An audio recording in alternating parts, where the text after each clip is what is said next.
Τι χρώμα να βάψω το κατάστημά μου, ποιο χρώμα προσελκύει οι πελάτες, ποια είναι τα ιδανικά χρώματα για γραφεία. Αυτές είναι κάποιες από τις συχνότερες ερωτήσεις επαγγελματιών στο διαδίκτυο που συνήθως τους οδηγούν στα άρθρα μου. Ωστόσο, η απάντηση δεν είναι τόσο απλή. Αν ήταν έτσι, θα βλέπαμε γύρω μας μόνο σωστές επιλογές και όλοι θα ήταν ευχαριστημένοι. Όμως δυστυχώς συμβαίνει το αντίθετο. Σε αυτό το βίντεο θα μάθετε γιατί πρέπει να δώσετε προσοχή στα χρώματα του επαγγελματικού σας χώρου, ώστε να μην πέσετε κι εσείς στα πολύ συχνά λάθη που σαμποτάρουν την επιχείρησή σας και πιθανόν να διώχνουν πελάτες. Γεια σας! Για όσους βρίσκεστε για πρώτη φορά στο κανάλι μου, είμαι η Μάνια Μαυρίδου, είμαι αρχιτέκτον μηχανικός και χρωματικής σύμβουλος. Μελετώ εδώ και 15 χρόνια την ψυχολογία του χώρου και του χρώματος και μοιράζομαι μαζί σας τις γνώσεις μου μέσα από αυτό το κανάλι και το blog μου Design for Happiness που φέτος έκλεισε τα 10 του χρόνια. Αναρωτηθήκατε γιατί κάποια καταστήματα περνάνε απαρατήρητα ενώ κάποια άλλα τα προσέξατε αμέσως? Γιατί θεωρείτε μια εταιρεία ή έναν επαγγελματία πιο σοβαρό και αξιόπιστο από κάποιον άλλον πριν ακόμη δοκιμάσετε τις υπηρεσίες τους? Γιατί νιώθετε ιδιαίτερα κουρασμένοι και ίσως ζαλισμένοι μετά την επίσκεψή σας σε ένα σούπερ μάρκετ ή πολυκατάστημα με πολλών ειδών πολύχρωμα εμπορεύματα? Γιατί νιώθετε άβολα και παγερά στους συνήθως λευκούς χώρους αναμονής ενός ιατρείου? Γιατί απολαύσατε την παρέα των φίλων σας και το φαγητό σας φάνηκε νοστιμότερο σε ένα εστιατόριο με θερμά χρώματα και ζεστά υλικά? Γιατί νιώθετε περισσότερο κουρασμένοι, νησταγμένοι και χωρίς ενέργεια σε ένα μαύρο γυμναστήριο ή κομμωτήριο? Γιατί σε ένα κατάστημα βαμμένο κίτρινο ή πορτοκαλί περιμένετε φτηνά εμπορεύματα και χαμηλότερες τιμές? Και γιατί αντιθέτως κάποιες άλλες αποχρώσεις όπως το μοβ, το σκούρο πράσινο της ελιάς, το ασημί, το ανθρακί ή το μαύρο σας προδιαθέτουν για ποιοτικά, ακριβά προϊόντα και υπηρεσίες? Αν πιστεύετε ότι όταν επισκεπτόμαστε τα γραφεία μιας επιχείρησης, ένα εστιατόριο ή καφέ, ένα κομμωτήριο ή χώρο αισθητικής, ένα γυμναστήριο, φροντιστήριο ή ιατρείο, ένα ξενοδοχείο ή Airbnb κατάλημα, το χρώμα πάβει να επηρεάζει τις αποφάσεις μας, κάνετε μεγάλο λάθος. Ένας από τους βασικότερους λόγους που ένας επαγγελματικός χώρος δείχνει φτηνός και χαμηλής ποιότητας ή αφιλόξενος και ψυχρός είναι οι κακές χρωματικές επιλογές. Συχνά, οι επαγγελματίες κάνουν το εξής λάθος. Συγχέουν το γεγονός ότι κάποιος εντυπωσιάστηκε από την διακόσμηση ενός επαγγελματικού χώρου με το πόσο αποτελεσματικός είναι στο να προωθεί τα αγαθά ή τις υπηρεσίες που προσφέρονται σε αυτόν. Το ότι ένας χώρος είναι εντυπωσιακός δεν σημαίνει ότι ο πελάτης θα αισθανθεί όμορφα και άνετα μέσα σε αυτόν, ούτε ότι θα του εμπνεύσει θετικά συναισθήματα. Το τι πουλάτε και σε ποια πελατεία απευθύνεστε θα πρέπει να καθορίζει σε μεγάλο βαθμό τις χρωματικές επιλογές σας.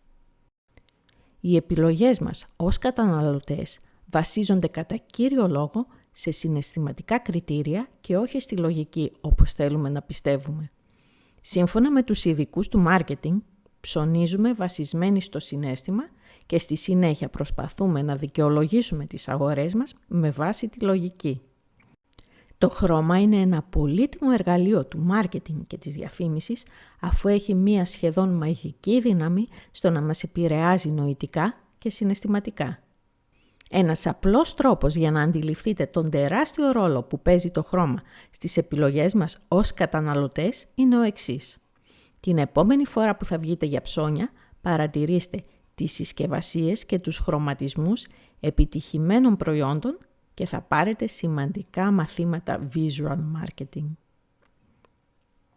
Ταυτόχρονα, το χρώμα είναι από τα βασικότερα στοιχεία στο σχεδιασμό εσωτερικών χώρων.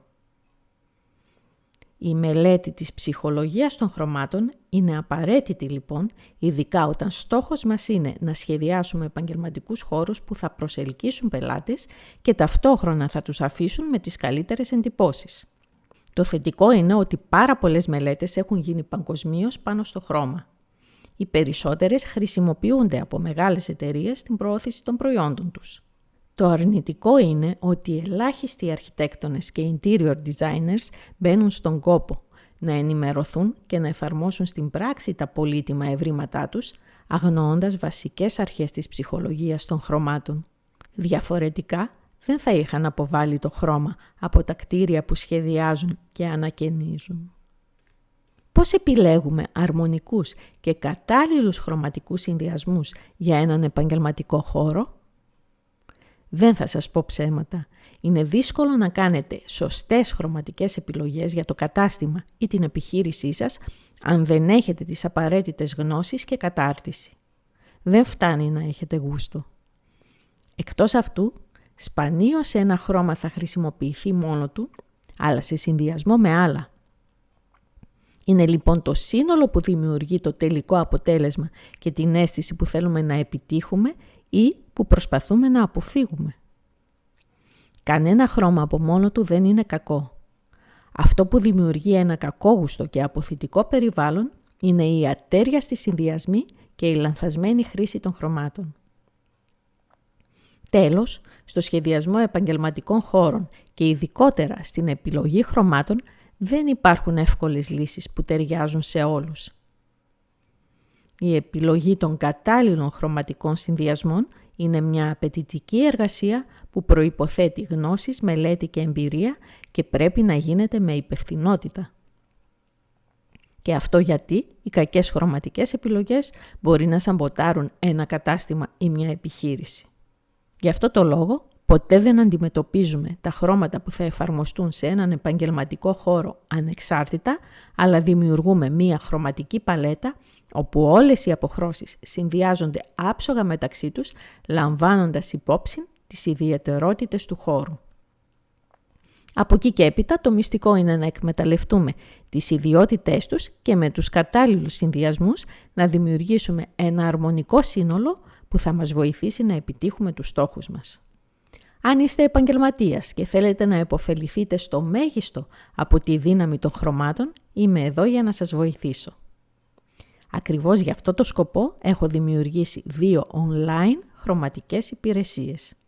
Τη χρωματική μελέτη και τις χρωματικές προτάσεις online.